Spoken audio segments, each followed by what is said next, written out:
Good morning friends, very very good morning. स्वागत है आपका स्टार एलपीएस स्टडी पॉइंट में। हम पढ़ रहे हैं रीजनिंग में हमारा टॉपिक है वो ब्लड रिलेशन, जो कि हमने ख़त्म कर दिया है और मैं करा रहा हूँ यूपीएसआई के प्रीवियस ईयर क्वेश्चन पेपर। तो शायद अभी तक मैंने 2 वीडियो बनाए हैं इस पर और अब मैं कंटिन्यू से करूँगा क्योंकि बहुत सारे क्वेश्चन अभी मुझे कराने हैं।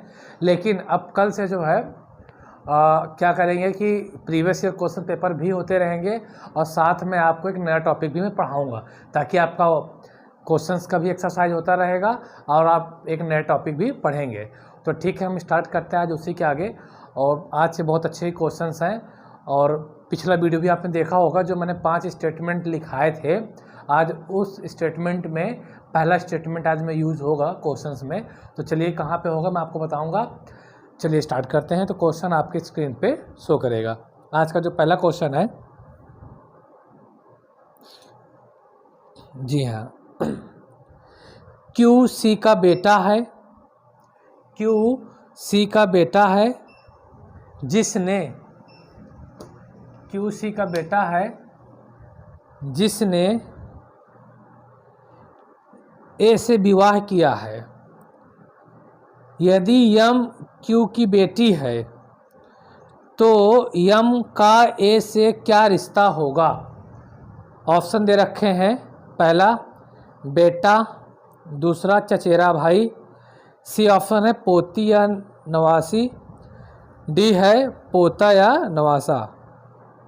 क्लियर? तो अब देखिए, सबसे पहले मैं आपको एक बार उस सेंटेंस को फिर से लिख दे रहा हूँ, ताकि क्योंकि उसी सेंटेंस पे रिलेटेड काफ़ी क्वेश्चंस हैं कि मैंने क्या बताया था पिछले वीडियो में। अगर कहीं ये सेंटेंस आ जाए, क्या A is a brother of B who is ए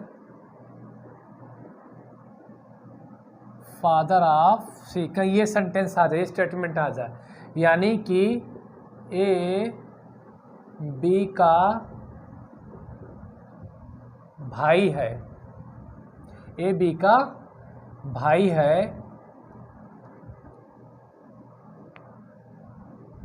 जो कि सी का पिता है ना।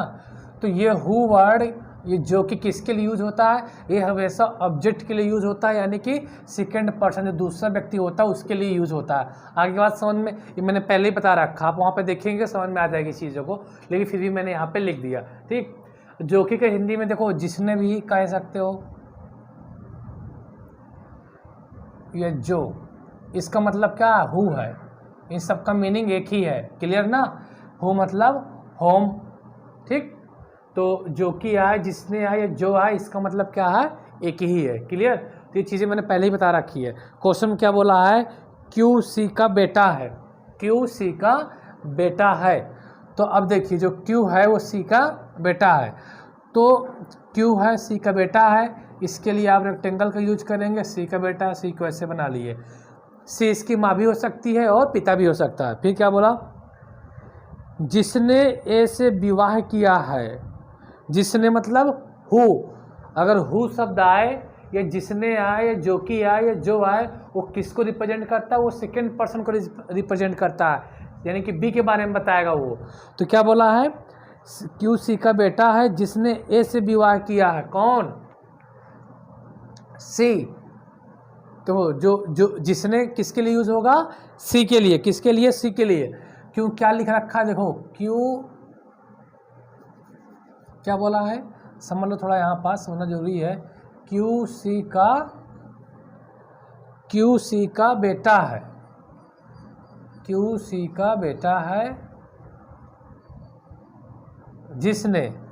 जिसने ए से विवाह किया है, जिसने ए से विवाह किया है ना। देखो क्यू सी का बेटा, इतना समझ में आ गया आपको। तो हमने क्यू सी का बेटा बना दिया। फिर आया जिसने ए से विवाह किया है। तो जिसने, ये जिसने जो शब्द है किसके लिए यूज हो रहा है, ये यूज हो रहा है सी के लिए, किसके, सी के लिए। हमेशा ये सेकेंड पर्सन के लिए यूज होता है, दूसरे व्यक्ति के लिए यूज होता है, ठीक है ना। तो जिसने किससे विवाह किया है, ए से, तो ए से सी, तो जिसने किसके लिए यूज हो रहा है, जिसने शब्द सी के लिए, तो किससे विवाह किया, ए से, बना दिए। अभी तक हमें जेंडर पता नहीं है कि इसमें से कौन मेल है कौन फीमेल है, कोई दिक्कत नहीं, आगे चलते हैं। यदि यम क्यू की बेटी है, यदि यम किसकी बेटी है, क्यू की, यानी क्यू की ये पुत्री है, कौन, यम, बना दिया यम क्यू की पुत्री है। तो यम का ए से क्या रिश्ता है, यम का ए से क्या रिश्ता, से का क्यों आंसर देते, इसका मतलब ये जो लड़की है एक ही क्या लगेगी, अब बताओ, बेटे की बेटी क्या लगती है, पोती, क्या लगती है, पोती लगती है, क्लियर, यानी जो है ये इसी क्या लगेगी, पोती। तो ऑप्शन में हमारा कुछ दिया है, पोती या नवासी, ठीक है। तो ऑप्शन नंबर जो है हमारा सी क्या हो जाएगा, सही हो जाएगा। तो आंसर क्या हो जाएगा, पोती और नवासी, जो ऑप्शन सी दिया वो हमारा क्या हो गया, सी हो गया, क्लियर। तो इस स्टेटमेंट का इस तरीके से यूज़ होगा, है ना। तब समझ में आ गया होगा, जो कि कहा है या जिसने कहे या जो कहे, मतलब वो दूसरे पर्सन के बारे में बता रहा है। मैं इसमें इसलिए जोर दे रहा हूँ ताकि इसी लेवल के क्वेश्चन ज़्यादा आए हैं, तो आपको चीज़ समझ में आ जाए, ठीक है। लिख लिया होगा आप लोगों ने, तो ठीक है, मैं इसे रफ कर दे रहा हूँ। नेक्स्ट क्वेश्चन, अब थोड़ा फास्ट चलेंगे, हालांकि समझ में भी आना चाहिए, क्लियर। चलिए, मेरे इंस्टाग्राम में आप जुड़ जाइए, स्टार एलपीएस स्टडी पॉइंट के नाम से चैनल है, तो आप वहाँ पास जो जुड़ जाएंगे तो मैं आपको सारे डाउट वगैरह भी वहाँ से मैं आपके क्लियर करूँगा, लेकर जो भी आप वहाँ पे भेजेंगे। हाँ भाई, क्वेश्चन नंबर क्या है आपका, नेक्स्ट। एक महिला का परिचय कराते हुए एक आदमी ने कहा, देखो, एक महिला का परिचय कराते हुए, तो ऐसे करो, महिला बना लो, और ये क्या है, कोई आदमी बना लो, ठीक है ना। ये महिला हो गई, ये आदमी हो गया, ठीक। ये पॉइंटिंग फॉर्म वाले क्वेश्चन है। फिर क्या बोला है, कहा इनके पति मेरे दादा के इकलौते बेटे हैं। किनके पति, अब ये आदमी इस महिला की ओर इशारा कर रहा है ना, इशारा कर रहा है और कह रहा है इस महिला के पति, जो ये महिला है इसके पति, महिला के पति, ये जो महिला के पति हैं, कह रहा है आदमी कि मेरे दादा के इकलौते बेटे हैं। अब ये आदमी के दादा बनाओ, अब आप इस आदमी के दादा बनाओगे तो इसका मतलब क्या हुआ, इसके पिता के पिता, यही इनके दादा हुए, इस आदमी के पिता के पिता इस आदमी का दादा होगा। तो मेरे दादा के इकलौते बेटे हैं। अब देखो, इसके पिता, इस आदमी के पिता जो है अपने पिता के क्या है, इकलौते बेटे हैं, और फिर जो है ये आदमी इसका इकलौता बेटा है। आई बात समझ में, ये आदमी इसका इकलौता बेटा है, ये भी अपने पिता का इकलौता बेटा है। ध्यान से समझो, फिर सुनो, इनके पति मेरे दादा के इकलौते बेटे हैं, यानी मेरे दादा के इकलौते बेटे हैं। इसका पति, इस महिला का पति, यानी ये महिला का पति है ना।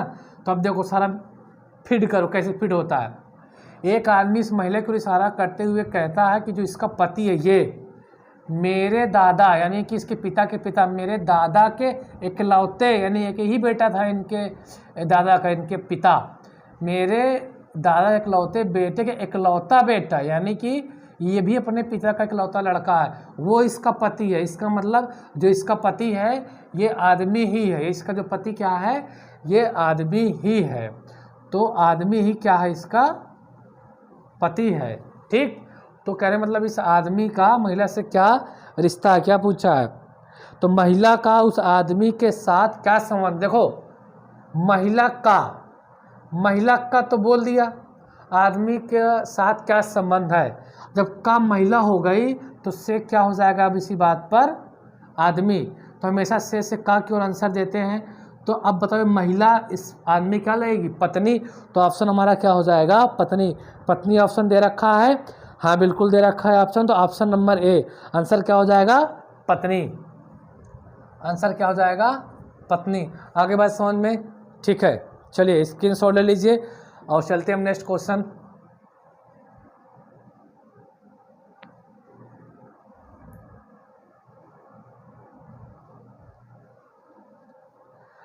नेक्स्ट क्वेश्चन क्या है, नेक्स्ट क्वेश्चन है पेज नंबर 123। चलिए बहुत ही अच्छा क्वेश्चन है। एक लड़की की ओर इशारा करते हुए एक पुरुष ने कहा, देखो भाई एक लड़की बना लो, एक पुरुष है, अब इशारा कर रहा है इस लड़की की ओर, है ना, इशारा कर रहा है। इशारा करते हुए पुरुष ने कहा वह मेरे अब देखो जो मेरा शब्द यूज हो रहा है वो पुरुष के लिए हो रहा है। वह मेरे बेटे यानी इसका बेटा बना, वह मेरे बेटा पढ़ा बनाया, वह मेरे बेटे के भाई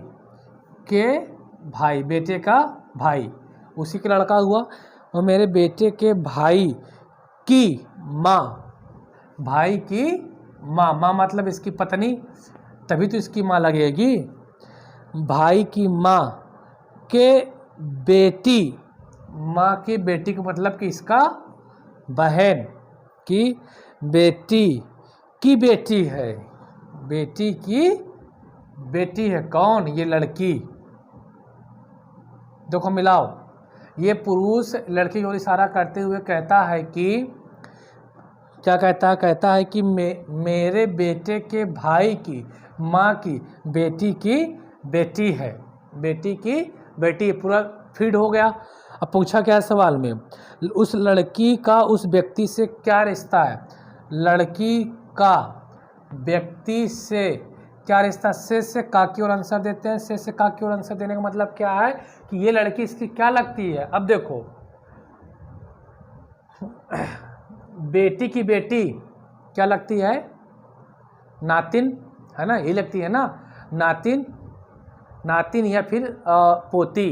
देखो पोती क्या होती है कि पिता की तरफ से रिश्ता होता है, और नातिन का माँ के पिता की तरफ से रिश्ता होता है। लेकिन सवाल में ब्लड रिलेशन में अगर मान लीजिए ऑप्शन में पोती या नातिन नहीं दिया है, नातिन आ रहा है लेकिन ऑप्शन में पोती दिया है, तो आप पोती टिक कर दो, कोई दिक्कत नहीं, इसमें जो है दोनों चीज़ें सेम होती हैं। ठीक, तो सवाल में क्या पूछा है, लड़की का उस व्यक्ति से क्या संबंध है, इससे का की ओर आना है, यानी लड़की इसकी क्या लगती है, लड़की इसकी क्या लगती है, तो क्या लगेगी लड़की इसकी, नातिन। क्या लगेगी, नातिन। तो देखते हैं ऑप्शन में क्या दे रखा है, भांजी, पोता, नाती, बहू, पोती। अब देखो नातिन लगेगी क्योंकि लड़की की लड़की है ना, लेकिन ऑप्शन में क्या दे रखा है, पोती, तो हम पोती को ही टिक करेंगे, ठीक है ना।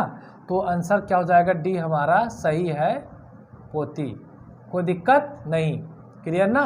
तो ब्लड रिलेशन में पोती या नातिन को जो है एक ही कैटेगरी में रख देते हैं, इससे कोई फर्क नहीं पड़ता है। अगर ऑप्शन में नहीं दिखा तो आप पोती दिखा तो आप पोती टिक करेंगे, ऐसा नहीं है कि नहीं ये तो ये इसकी माँ हुई, माँ के पिता नाना होते, ये इसका नाना है तो ये इसकी नातिन लगेगी, ऐसा कुछ नहीं है।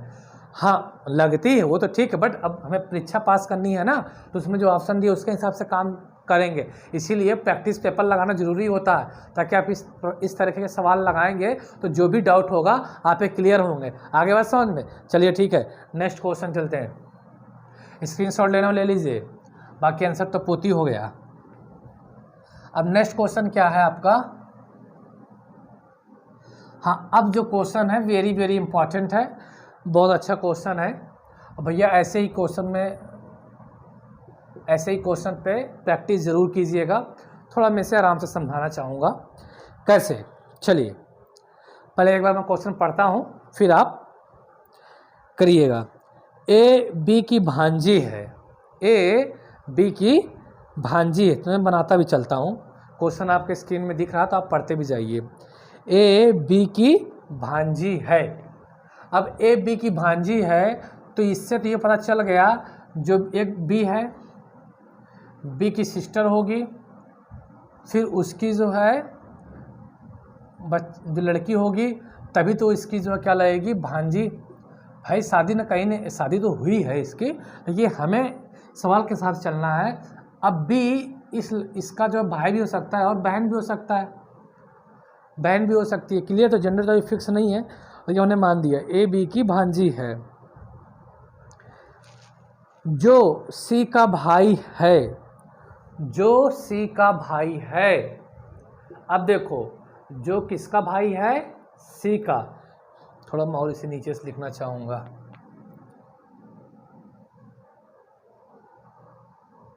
देखो ए जो है बी की भांजी है, तो ये हो गया ए, बी की भांजी हो गई, ठीक। जो सी का भाई है, अब देखिए जो शब्द यूज़ हो गया, जो शब्द यूज़ हुआ तो किसके लिए यूज़ होता है, सेकंड पर्सन के लिए, दूसरे पर्सन के लिए, यानी ऑब्जेक्ट के लिए। तो यहाँ पर जो शब्द यूज़ हो रहा है वो बी के लिए यूज़ हो रहा है, जो सी का भाई है, जो सी का भाई है। यानी अब बी का जेंडर फिक्स हो गया, क्या है, लड़का है। और किसका भाई है, सी का। अब देखो ये सी का भाई है, तो अब जरूरी नहीं है कि सी का भाई है, एक मिनट, जो सी का भाई है, ठीक है। अब जो सी का भाई है, अभी जरूरी नहीं है कि बी जो है इसी का भाई हो, है ना। भाई ये सी है, सी ये भी हो सकता है, और सी लड़का भी हो सकता है और लड़की भी हो सकती है ना। ऐसा कुछ दे नहीं रखा कि उसकी बहन है ना। तो बी भाई है किसका, इसका और इसका भी। अभी हमें क्लियर नहीं है, तो एज ए क्वेश्चन के लैंग्वेज के हिसाब से हमें अभी इस तरीके से पुट कर देना है, ठीक। फिर क्या दे रखा है, फिर अच्छा, और यन डी का दामाद है, यन डी का दामाद है। तब यन और डी का तो अलग से लफड़ा हो गया, तो उसको हम अलग से बना लेते हैं। यन डी का दामाद है। अब बताओ यन डी का दामाद है, तो यन डी का दामाद कैसे बनेगा, भाई डी का दामाद है यन, तो ये डी है, इसकी क्या है, पुत्री है, इसकी शादी किससे हो गई, यन से। तो यन दामाद है किसका, डी का। भाई पुत्री का पति जो दामाद लगता है, ये चीज़ समझ में आ गया। अब डी यहाँ पे ये क्लियर नहीं है कि मेल है कि फीमेल, तब भी दामाद लगेगा, कोई दिक्कत नहीं है यहाँ तक, ठीक। यन डी का दामाद है, जो सी का पिता है, जो सी का पिता है। अब देखो जो शब्द किसके लिए यूज होता है, जो शब्द यूज होता है वो ऑब्जेक्ट के लिए, ऑब्जेक्ट के लिए मतलब कि वो यूज होता है आपका, यहाँ पे यूज हो जाएगा किसके लिए, सेकेंड पर्सन के लिए। तो सेकेंड पर्सन क्या है, एन डी का दामाद है, जो सी का पिता है। तो सेकेंड एन और डी में सेकेंड पर्सन कौन है आपका, डी, जो सी का पिता है। तो अब डी क्या पिता है, इसका मतलब जेंडर क्या होगा, इसका फिक्स है। अब किसका पिता है, सी का, तो इसको ले जाकर यहाँ पे जोड़ दो, ये डी किसका पिता हो गया, सी का, डी किसका पिता हो गया, सी का। कोई दिक्कत, चलिए यहाँ तक समझ में आ गया होगा। डी की केवल एक बेटी है और यम डी की सास है। एक मिनट, डी की केवल एक बेटी है। अब मुझे ये बताओ, डी की केवल एक बेटी है ना, ठीक। तो डी की केवल एक बेटी है, इसका मतलब ये है कि बी किसका भाई है, सी का, क्लियर। और डी की केवल एक ही बेटी है, तो इसका मतलब ये तो फिक्स है कि इसके जो है दो बेटियां तो होंगी नहीं, दो बेटियां तो होंगी नहीं। तो यही क्या, ये जो महिला थी यही क्या हो गई, सी, और इसका इसका ये क्या है, पिता, ठीक है ना। क्योंकि अब तो उसके एक ही बेटी है, ठीक। और बी इसका क्या है, भाई है, बी इसका भाई है, क्लियर। यहाँ तक इन्फॉर्मेशन समझ में आ गई, ठीक। क्योंकि उसकी एक ही बेटी थी तो अब सी इसकी बेटी हो गई, बी इसका क्या हो गया भाई। अब सही जो कंडीशन है एकदम फुलफिल हो रही है। फिर क्या बोला है, डी की केवल एक ही बेटी है और यम डी की सास है। यम डी की सास है। कहाँ है यम? यम डी की सास है। इसका मतलब कि इसकी पत्नी की माँ सास है, तो इसकी पत्नी की माँ होगी डी। और यम जो है, यम डी की सास है, इसका मतलब इसकी पत्नी की माँ, तभी तो सास बनेगी। क्लियर हो गया। तो यम का ए से क्या रिश्ता? देखो हमारा पूरा जो है ब्लड रिलेशन का जो फैमिली ट्री है एकदम बन गया। ठीक, हमने इसको जोड़ भी दिया है। अगर एक बार सवाल को मिलाना चाहते हो तो चलो मिला लेते हैं। चलो क्या बोला है, ए बी की भांजी है। ए बी की भांजी है, बहन की लड़की भांजी होती है। क्लियर, भांजी है। जो सी का भाई है, जो शब्द यूज हुआ किसके लिए? बी के लिए। किसका भाई है? सी का। सी का देखो भाई भी है। और क्या बोला है, यन डी का दामाद है। देखो यन डी का दामाद है, तो कहने का मतलब ये है जो यन डी का दामाद है, तो लो इसकी शादी यन से हुई है ना, ये दामाद बना दो। देखो लड़की का पति दामाद, तो यन जो है डी का दामाद है, यन डी का दामाद है, बन गया। चलिए और क्या है, यन डी का दामाद है, यन डी का दामाद है। जो सी का पिता है, जो सी का पिता है। अब जो शब्द किसके लिए यूज हुआ है भाई? डी के लिए यूज हुआ है। डी सी का पिता, ये पिता हो गया। फिर जो सी का पिता है, डी की केवल एक बेटी है। डी की केवल एक बेटी है, इसका मतलब यही सी ही केवल एक बेटी है। डी की केवल एक बेटी है।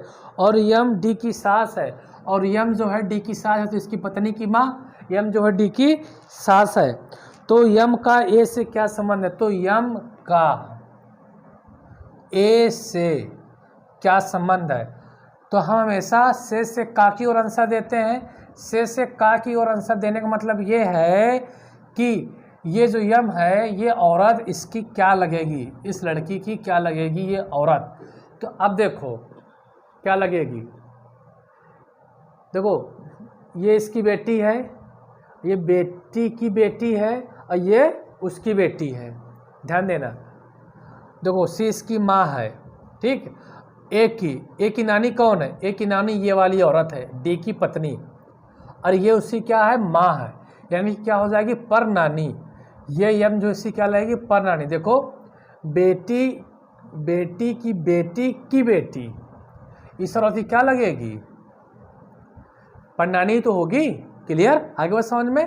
तो आंसर क्या हो जाएगा हमारा? पर नानी। आंसर क्या हो जाएगा आपका? पर नानी।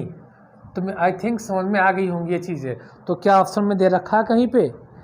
पर नानी। हाँ बिल्कुल, ऑप्शन ए जो हमारा है क्या है? सही है, पर नानी। क्लियर। चलिए, तो इस तरीके के क्वेश्चंस आते हैं और ये क्वेश्चन बहुत ही आसान होते हैं। बस आपको ये देखना होता है जो बोल दिया, जिसने बोल दिया, जो कि बोल दिया, उसका मीनिंग क्या है, बस। बाकी बहुत आसान है ब्लड रिलेशन। और आपको बिल्कुल भी नहीं आता तो आप मेरे सारे लेक्चर देखिए शुरू से, आपको बहुत अच्छे तरीके से आने लगेंगे। नेक्स्ट क्वेश्चन क्या है? चलिए नेक्स्ट क्वेश्चन आपके जो है स्क्रीन दिखेगा। फ्री ऑफ कॉस्ट है, कोई दिक्कत नहीं है आपको।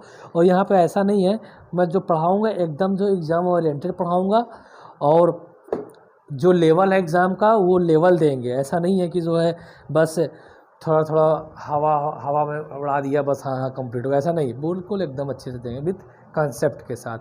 तो ठीक है, नेक्स्ट क्वेश्चन आपके स्क्रीन में शो कर रहा होगा, आप उसे तब तक कीजिए, मैं इसे जो है रफ कर देता हूँ।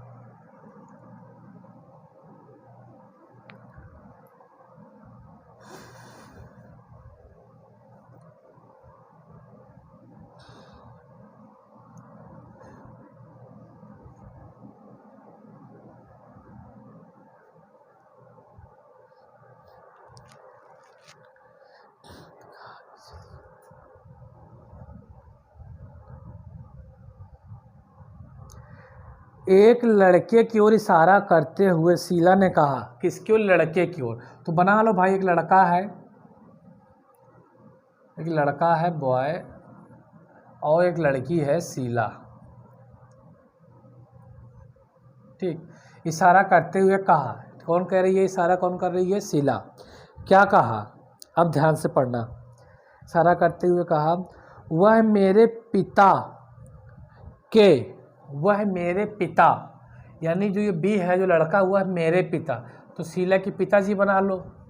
वह मेरे पिता के बेटे, पिता के बेटे मतलब इसका भाई, बेटे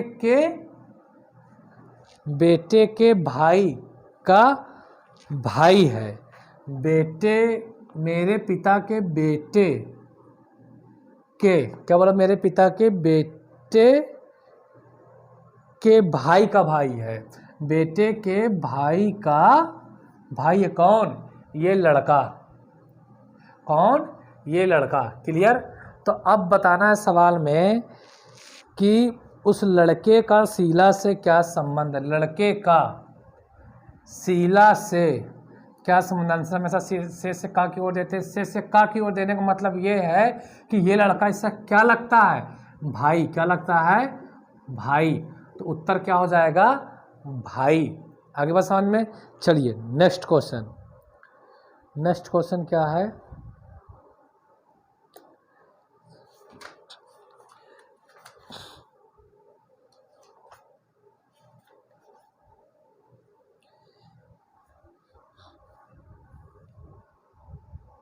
ठीक है।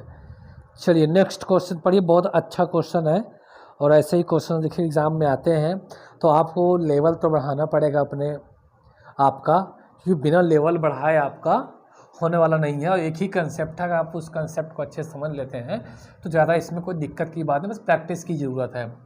चलिए नेक्स्ट क्वेश्चन क्या है, पढ़िए उसे आप सॉल्व भी कीजिए।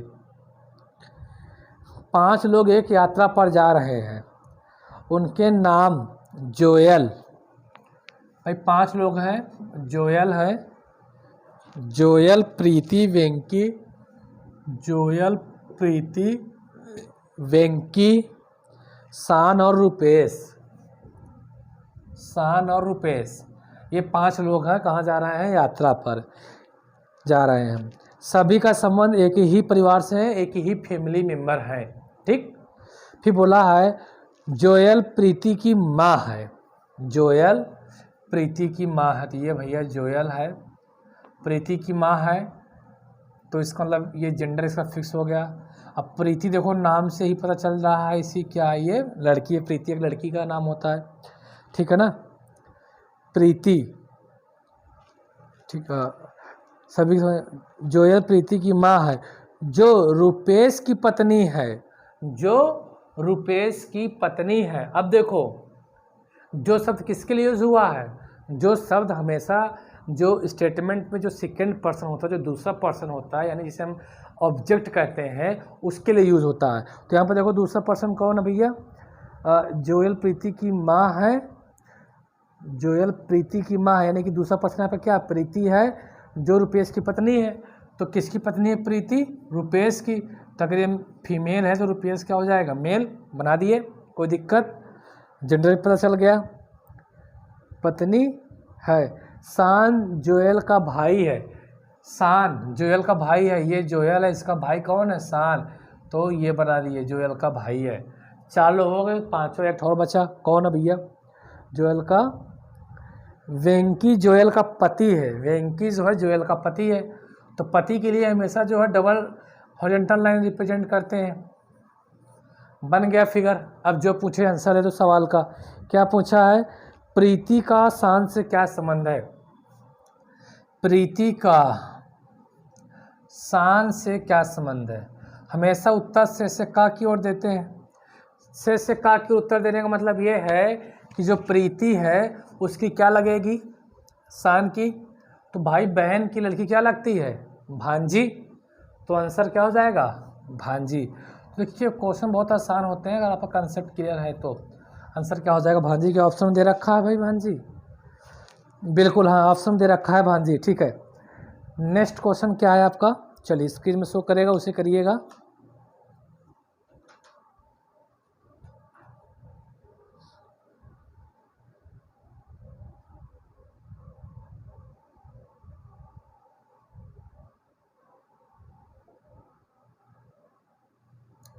5633।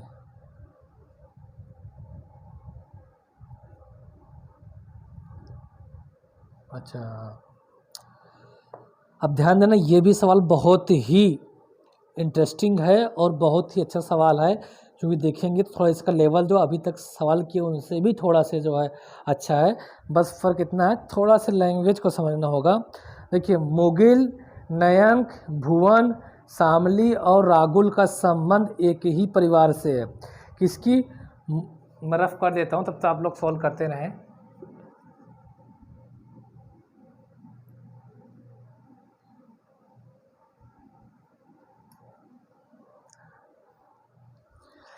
मुगिल, नयंक, मुगिल, नयंक, भुवन, शामली, भुवन, शामली और रागुल, क्लियर? एक ही परिवार के हैं, एक ही परिवार के। अब देखो, ध्यान से पढ़ना है इसको, एक से नहीं, एक बार नहीं, 2 बार 3 बार पढ़ना। मुगली के पुत्र, मुगिल के पुत्र नयंक के पिता और रागुल के दादा हैं। नयंक के पिता और रागुल के दादा हैं। मुगिल के पुत्र, भैया पहले मुगिल की बनाओ, इसका पुत्र बनाओ, इसका पुत्र बन गया नयंक। मुगिल के पुत्र नयंक के पिता और रागुल के दादा हैं। जो मुगिल के पुत्र है ये नयंक के पिता हैं, तो भी ये नयंक के पिता हैं, तो नयंक बनाओ, और रागुल के दादा हैं, यानी कि नयंक का क्या हो जाएगा, वो लड़का। तो मुगिल का पुत्र नयंक के पिता और रागुल के दादा हैं। आगे बात समझ में, यही एक अच्छा सा समझना था यहाँ पास, क्योंकि अगर ये ना आप समझ पाते तो फिर गड़बड़ हो जाता। मुगिल के पुत्र नयंक के पिता और रागुल के दादा हैं। देखो, ये रागुल का दादा है और नयंक का क्या है, पुत्र है। क्लियर? चलिए, अब तो आसान हो गया। फिर क्या है, शामली नयंक की पुत्री और भुवन की बहन है। शामली नयंक की पुत्री, शामली जो है नयंक की पुत्री है, तो ये पुत्री बना दिया। और किसकी बहन है, भुवन की, तो लो भैया भुवन बना दिए। किसकी पुत्री है, भुवन की, भुवन बना दिए, भुवन की बहन है। इस जानकारी के आधार पर मुगिल जो एक पुरुष है, मुगिल क्या है, एक पुरुष है, मुगिल जो एक पुरुष है, उसका भुवन से क्या संबंध है, भुवन से क्या संबंध है। आंसर हम से का की ओर देते हैं। से का की ओर देने का मतलब है कि ये व्यक्ति इसका क्या लगेगा, तो मुझे बताओ। देखो, ये इसका मुगिल के लड़का है, लड़के का लड़का, फिर उसकी ये क्या है, लड़की, यानी कि लड़के की लड़की, लड़का, लड़के का लड़का, फिर उसकी लड़की। अब देखा जाए, समझो, अगर देखा जाए एन बी का क्या है, पिता है, ठीक, और जो ये है, ये वाला पर्सन, इसका क्या है, दादा है, ठीक। अब ये पर्सन सा क्या हो जाएगा, परदादा, क्या हो जाएगा, परदादा। इतनी समझ में आई ना। बी के लिए, भुवन के लिए नयंक क्या, पिता है, और जो इसके पिता है इससे क्या है, दादा है, और जो इसके दादा के पिता इससे क्या हो जाएंगे, परदादा हो गए। तो आप देखो, आप ऐसा कह सकते हो, यहाँ पर ऑप्शन जो है, आप ऐसा भी बोल सकते हो कि जो ये परदादा, क्या बोल सकते हो आप, ये कह सकते हो कि जो बी है, जो भुवन है, ये भुवन है, सॉरी बी नहीं, भुवन है, जो भुवन है उसके पिता के दादा कौन है, यम, ठीक है ना। तो इसके पिता के दादा कौन है, यम। किसके, भुवन के पिता के दादा कौन है, यम। या आप ऐसे कह सकते हैं, जो ये पर्सन है, ये भुवन के दादा के क्या है, पिता है। ऐसे भी आप कह सकते हो, ये जो भुवन है, ये इसके दादा क्या है, पिता है। या आप ऐसे कह सकते हो ये जो भुवन है इसके पिता क्या है, ये दादा है, कौन, यम। तो ऑप्शन में यही तो बात है, ऑप्शन में क्या दे रखा है, पहला दे रखा है दादा या नाना के पिता, दादा या नाना के पिता। देखो दादा या नाना के पिता, तो भाई देखो अगर भुवन है, भुवन के दादा ये है, ठीक, तो दादा के पिता कौन है, ये यम। तो देखिए ये यहीं पे सही हो जा रहा है, क्योंकि ये क्या है, इसके जो है दादा के क्या है, पिता है, बिल्कुल है। भुवन के दादा के पिता है कि नहीं है, बिल्कुल सही है। तो ऑप्शन आपका क्या हो गया, ए, ठीक। थोड़ा मतलब बोलने का तरीका बदल दिया है। नेक्स्ट ऑप्शन भी दोगे, देखोगे तो दादा लगता है या नाना, नहीं, दादा या नाना नहीं लगता है। माता के नाना बिल्कुल नहीं, दादा के चाचा बिल्कुल नहीं, सिर्फ ये क्या लगते हैं हमारे ऑप्शन में, जो पहला ऑप्शन है दादा के पिता, ठीक है। भुवन है, भुवन के दादा है, इससे क्या लगते हैं, ये पिता, तो ये क्या लगते हैं, दादा के पिता। तो ऑप्शन क्या हो जाएगा, देखो वहाँ पे जो दादा करके, दादा और नाना ऐसे लिखा है, फिर के यहाँ पे लिखता हूँ, वहाँ दिखेगा नहीं। ऑप्शन में क्या लिखा है, दादा नाना के पिता। तो देखो दादा नाना में किसी एक को लेना है, दादा के पिता या फिर नाना के पिता। तो हमारे दादा हैं तो दादा के पिता हुए, तो ऑप्शन हमारा क्या हो गया, ए, दादा के पिता। तो सवाल में पूछने का तरीका थोड़ा से डिफरेंट हो जाता है। आप तो जानते ही परदादा है, लेकिन पूछ कैसे रहा है कि भुवन के दादा के पिता है कौन, ये, हाँ है भाई, वो भी है, क्लियर, ठीक है। Next question,